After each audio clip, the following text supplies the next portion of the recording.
Before we get into this already overly long video, a small note to make it even longer. It's 2025 now, but I originally scripted, recorded, and gathered the materials for this in 2021. But since video making is probably 10th in my hobby list, I let it sit around. Now the topic is pretty well trodden and brought up by channels I don't even usually associate as tech commentary. And feed the algorithm that's never ending and always rewarding people for the most polarizing opinions on the planet. Now people do all sorts of wild things and say, oh yeah, it's for the algorithm. In the online world are skewed towards negative emotions because that's just what elicits a more primal response, leading to more clicks and thus more revenue. Social media no longer shows a user the photos or tweets that their friends uploaded, instead showing them content created by total strangers that might anger them enough to respond or to scroll through the responses looking for comments that agree with their point of view. So yeah, pretty well-worn topic. But with the rise of AI over the last year, essentially a glorified algorithm with new tricks, I thought even if some points here are outdated or whatnot, why not throw this together anyway? In my opinion, there really can't be enough people flagging the pitfalls of being overly reliant on algorithms owned and maintained by select private businesses. I'll also add a bit more at the end of the original video. Anyways, onto the 4-year-old garbage. Algorithms are trash. In fact, I'll do it one better and say they're worse than trash because they're actively impeding on things, which makes them trash in the Bay Area. So, what do I mean by algorithms? I'm not talking about LeetCode interview algorithms. Those suck too in a way because they're a terrible gauge for who's a capable developer. And, well, I think sponsored ad algorithms can be pretty jank, but I'm not talking about those either. I'm talking about the online policing, social media algorithms, and other mass client-facing algorithms. Take, for example, Metallica getting blocked from Twitch when their own performance was uploaded, or a Japanese gamer getting banned for speaking his own language. What even is that? Back on topic, I want to rant on this because I was watching a creator video of them playing Violent Revolution. I thought to myself, I'm feeling these lyrics still, and the song is a banger. And indeed, I covered this song before, but I didn't post it on YouTube. This is because it's tacked on as a fun cover at the end of my musical effort, and the last time I did that, my entire thing was claimed because of a few minutes of a cover. Yeah, I didn't even catch the whole song. One other time in 2017, I uploaded an unlisted cover of Winter's Gate by Insomnium to show a friend, and it was completely blocked. On the other hand, I'm honored that I did Ashen Crown close enough that almost the entire thing was flagged. Look, I'm not looking to make money off stats like this, or even views. I just play covers in my free time, sometimes write things, throw it on YouTube, and forget about it. No promotion, no end goal. But it shows a flaw in giving flawed algorithms too much power. Okay, in my case, I'm actually playing covers. The written music isn't mine, only the performance. Which is still funny because bands can sell tickets to a show and then play covers, but, how long until audio analysis algorithms show up at the local clubs and stages? And anyways, of course, I'm just one guy observing shit. I don't claim to be an expert or anything. Regardless, into the rabbit hole. To start off, algorithms are a tool, and I don't actually inherently think they are good or evil on their own, whatever good or evil means to you. As with many tools, they can be used for any purpose. While I'm focusing on many of their negative effects, there, of course, are positives. For example, finding new music in your related videos, or cool new people. Same goes for social media, which I'll also cover, since they are algorithm-driven, what with their big data and all. As things grow, the intent behind them often changes. In addition to that, things can also behave unexpectedly, which can have profound effects, especially if your algorithm is affecting people on a platform as large as YouTube or Twitter. I earn my living in software, and being a smaller startup type company, our AI-style decisions are a little easier to make because there are less real-world implications. We're not going to change the world with that kind of thing. But even then, we can always think of use cases where that additional quote-unquote smartness in the UI just makes things annoying and imposing. The point is, sometimes smartness isn't always good. Since we're still small, a lot of these decisions are made with the benefit of the user in mind, but when it becomes larger with significant sway in society and significant dollars, motivations begin to change, as well as the potential side effects. With great power comes great responsibility. Now to the smaller gripe I have. Algorithms hurt creativity and the passing of information.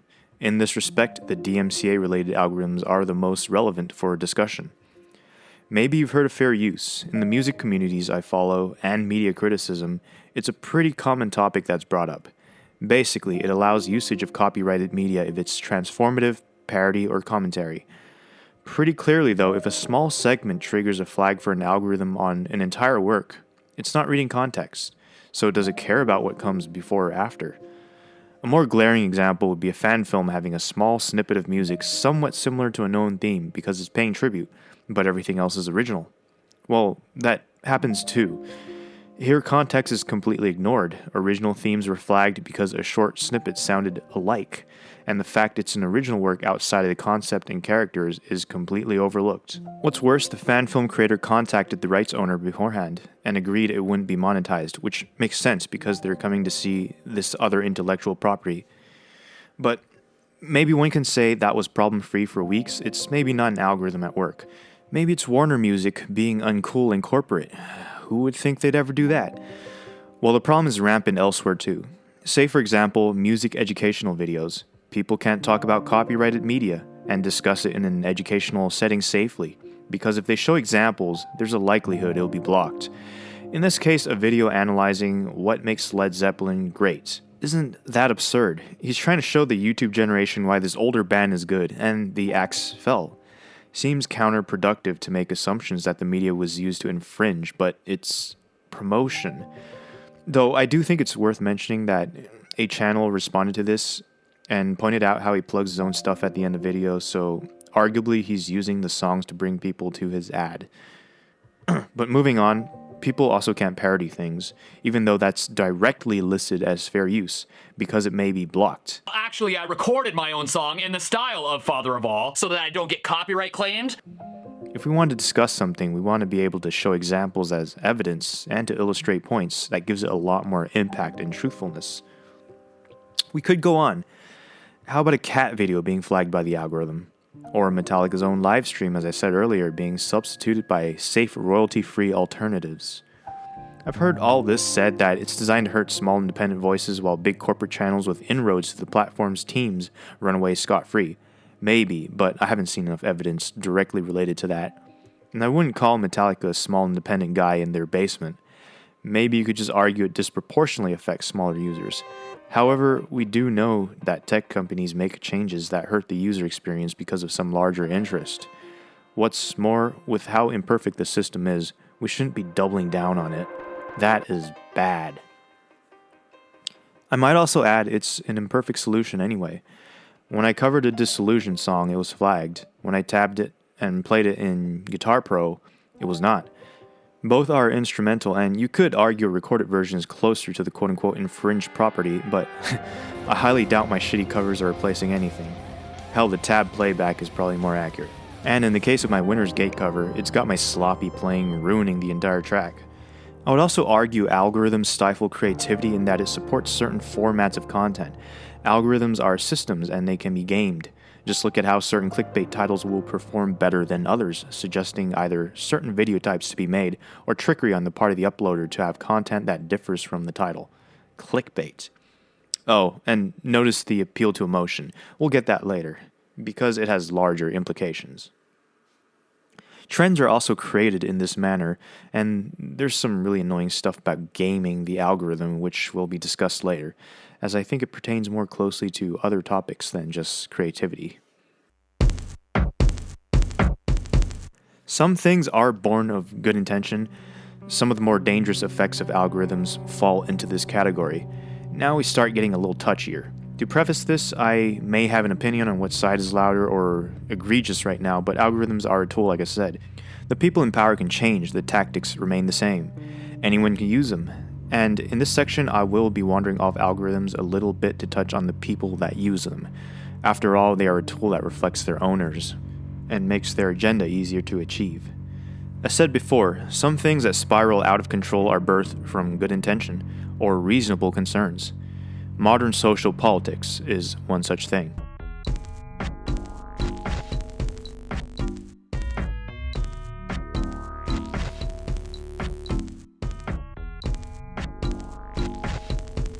Yes, we started at a bad place, even in more recent times, And on a case-by-case basis, you will find discrimination. Absolutely. And it's wrong. But to counter that, we go to the complete other direction and look at perceived identity to make decisions, or use broad statistics that fail to show nuance or reasoning. And sometimes it's taken way too far, to the point where the group it's supposed to be for hasn't even agreed to that kind of stuff pushed on them. And, sometimes it might even be harmful. Now here's where I must say, yes, it's crazy from the other direction as well. With this issue in particular, I think it relates back to the effects of social media use, so more on that later. Now, when you're protecting a certain class by filtering words, are you really doing that, or are you projecting and suppressing another class with misdirection? Or is it going to suppress discussion because people are too afraid to offend, and the groups involved are not convenient? This is a nuance that algorithms cannot distinguish between. It's just a broad brush policy that may suppress conversations that need to be had. And what determines what is acceptable and what isn't? The private platform owner and their hand-picked individuals? Take, for example, the detecting of non-race related words to protect a certain demographic. This here is just silly and a perfect example of lack of context. What about this? People weren't even speaking English. Isn't that very Eurocentric or whatever for people that usually claim to want diversity? You're running a global platform, you understand. Besides, I get tired of people talking about bad words and bad language. Bullshit! It's the context that makes them good or bad. And also, censors don't work the way they intend. Very important to note. I keep harping on the word context because it is important. Let's go back to being English-centric. In the earlier case, a Twitch user was suspended. If that was his livelihood, oops. Well, maybe it's not the best career choice, eh? Or this guy. See, oftentimes offense is taken, not given. There's stuff said that's truly inflammatory, but we can't just tell by individual words, which as evidence is the clear driver of algorithmic analysis. And in the case of the foreign language speakers, it's not even words that they're analyzing, it's just sounds, because they aren't taken into the context of that language. So what determines what's defined as offensive or hate when creating these word lists? Intent really is key, and that's why, again, censors don't really work. People will be offended by something else if they want to be offended, and people will use other terms if they want to offend. So, language hunting algorithms are a little touchy. I get that. There's genuine things that need to be flagged, and certainly very questionable stuff out there. So, this may just be trying to get ahead of it before it gets truly absurd if it hasn't already. My point is, it's a largely fruitless and shifting effort that leaves a lot of people caught in the crossfire when algorithms are used to try and pursue it. It becomes overprotective to the point where it's hard to have genuine conversation because you're dancing around audio analysis triggers. Let's fully move on to silencing dissent. I won't get to the political stuff here in terms of right and wrong. It's too broad and impossible for us normal peons to truly know the story all the time. All we know is what our chosen outlet wants us to know, which of course is bothersome in itself, but that's a whole different topic. Instead, let's talk about media industries abusing systems to sway opinion. In short, companies collude. Businesses are about business, making money, so they'll want to make actions in support of that. For example, you ever notice how YouTube suggests more of the same video and has the autoplay function to increase click-through rate and sell more ads? A more nefarious version of this would be working together to affect public opinion on products. And when you realize the sheer scale of some conglomerates, you don't have to ask why X company would stick up for Y company and vice versa. There's numerous reasons and agreements that aren't immediately obvious. There's no need for me to say how harmful it is if people aren't allowed to hold things accountable. What's worse, it often compounds with the protected class issues described before in an effort to mislead people from genuine concerns about a product. Besides scanning and removing feedback though, corporates can also rely on some AI to patch up negative press and review bomb, both positively and negatively. How do you tell a genuine critical review from a so-called troll with just word selection? You're gonna cast too wide of a net. Then there's defamation being part of law in some places. When there's tie-ins to business and political motive, what do you think happens if you try to expose any bad practices by these entities? Probably the most direct way that algorithms have an effect, though, are to create strings and pools of content that people dive into. Again, think recommendations. For products, it's probably not too big of a deal, except possibly for your wallet. What if you're in the market for opinions? Or something else? this is where it gets a little political again, and probably even more rage-worthy, so reminder again that algorithms are a tool, and what applies to one side now can apply to another side later.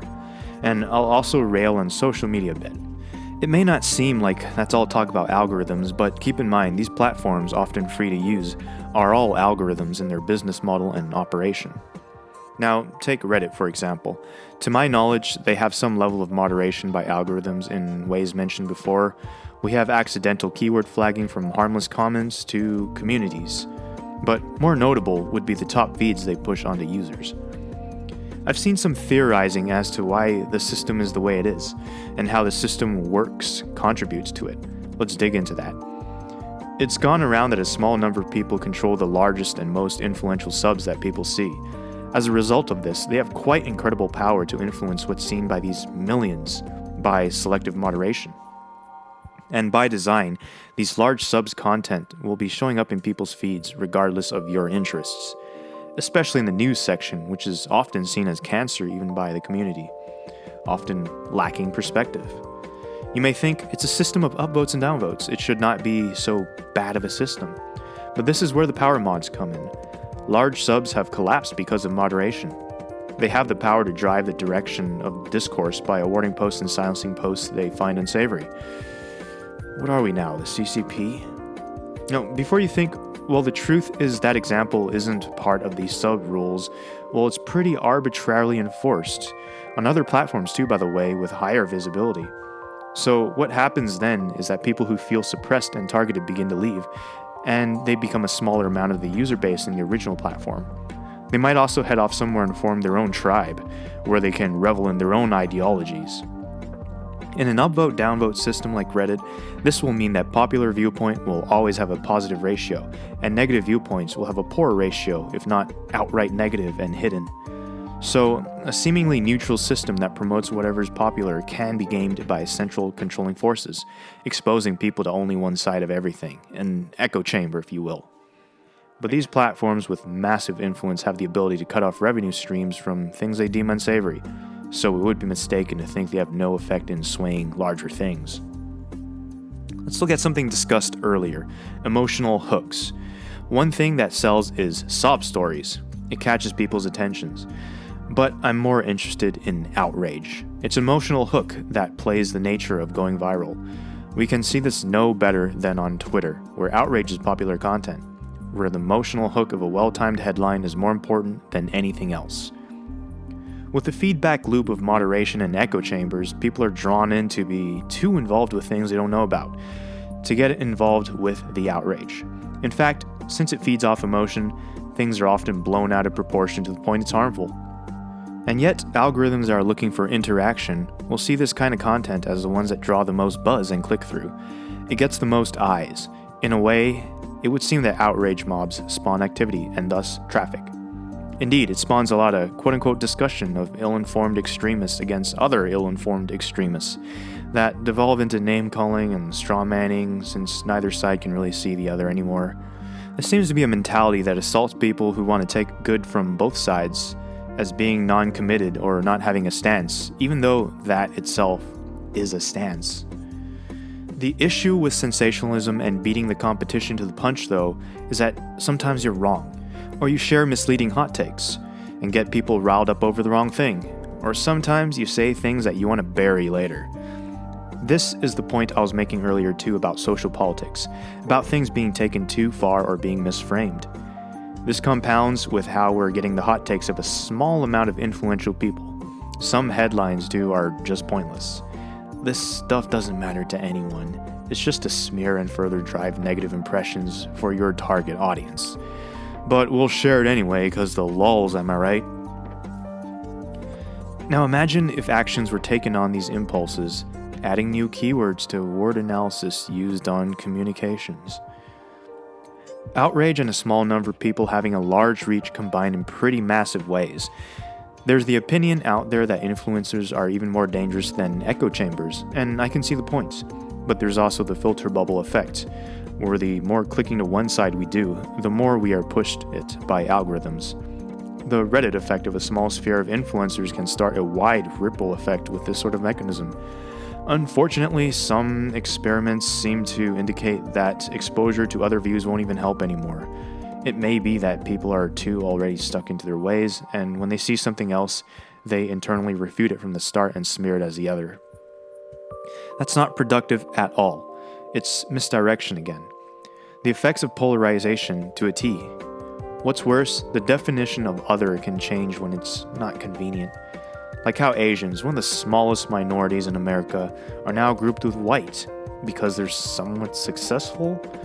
Way to sort things into two categories, the oppressed and the oppressors. That also makes it simpler to understand for the slower folks, doesn't it?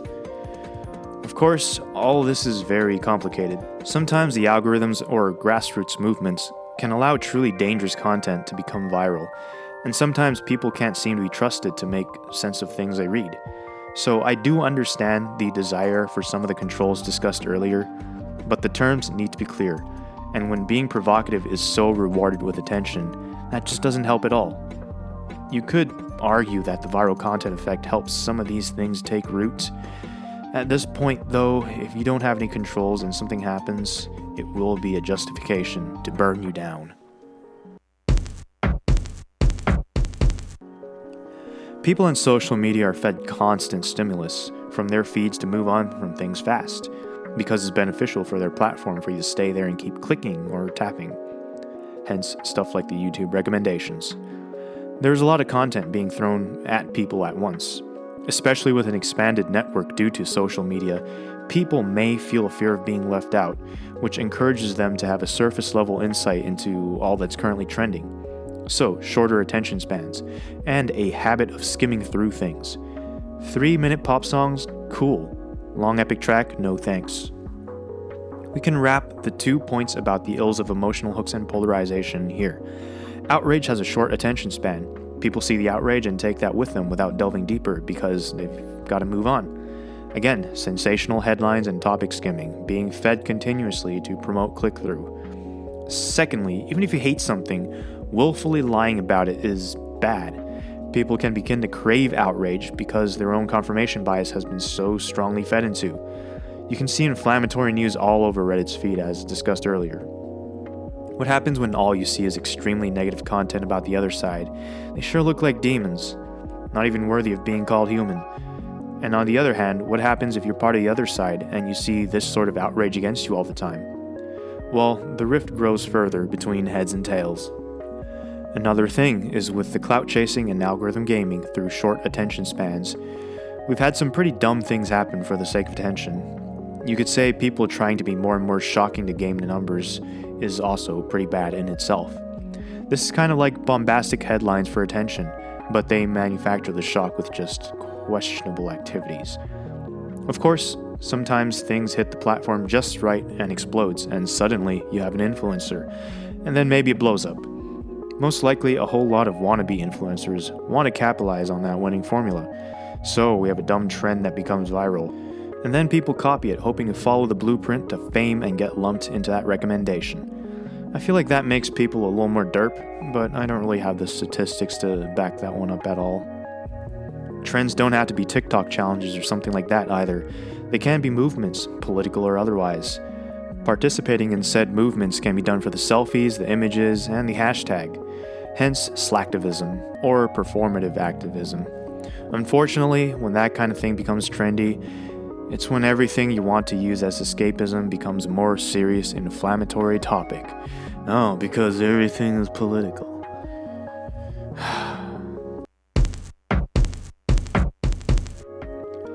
I get that the online world is too massive for human review. Algorithms, to an extent, are necessary. Now, of course, I'm not smart enough to propose changes to these things, and in fact, with some stuff where money is involved and there's less harm, such as the DMCA's on music education, there's little incentive to change. We can't really escape baked-in analysis and opinionated processing either. How else would search results get relevant items? However, I think it's important to understand the effects that these algorithms have, so people can take appropriate action when choosing what content they consume. It's also important to know what their purpose is to see how it impacts the end users, and if they're being manipulated. We can use algorithms to help us accomplish many tasks, many of which are tedious and some fascinating. but we shouldn't let them make any final determinations, because the world is more complicated than that, and you never really know who's pulling the strings behind AI's hard rules. I concede that some of the end goals for a few bits I addressed apply to people in general, for example TV viewership ratings as opposed to click rate. In fact, I did reference things here and there that are from sources such as mainstream media. And I also know a lot of the effects I listed here are fed and fueled by things outside of social media or algorithms, but they do all feed back, and social media does its thing with it. So yeah, algorithms are trash. They can't be avoided, and they'll always be there, but trash should know its place. As a small addendum, image processing algorithms in the form of beauty filters came to my attention later after writing my script, and its effect on its users may also be an interesting exploration too, in the same vein of what's discussed. However, I don't really have much an opinion on its wider effects as of now, since I haven't really observed it firsthand or anything, but it would be an interesting exploration. Did it sound like the end? Oops, 2025 me is back. I didn't want to extend this, but with the subject matter of the video and the hype around AI these past few years, it felt too relevant. As I said before, the current generation of AI, or LLMs, are often cited as predictive algorithms. The big issue is that faith in them, or drinking the Kool-Aid, directly affects livelihoods and beyond. Since this video is already long and there's a ton of content about this out there, I'll skim a bit, but I am compelled to spout some nonsense here as I am a professional software developer, the very role that AI hype artists treat as the holy grail to replace. Often without understanding the generation of slop code is not really our metric of success. A lot of us are in tech because we love technology. It's fun to play with and to explore. There's actually a lot of mundane tasks we want to automate, like build processes or bootstrapping or unit tests. But it's not there yet. The topic comes up casually at work, and a lot of people claiming experience share the same sentiment online as well. I use LLM technology a lot personally. I frankly enjoy quite a bit. Of course, I use the text models. It's helped me with language learning and general tasks. Search models help me find answers better than the now lame and ad-ridden Googles. Though I do draw with a pencil, I use image generators for fun and for filler.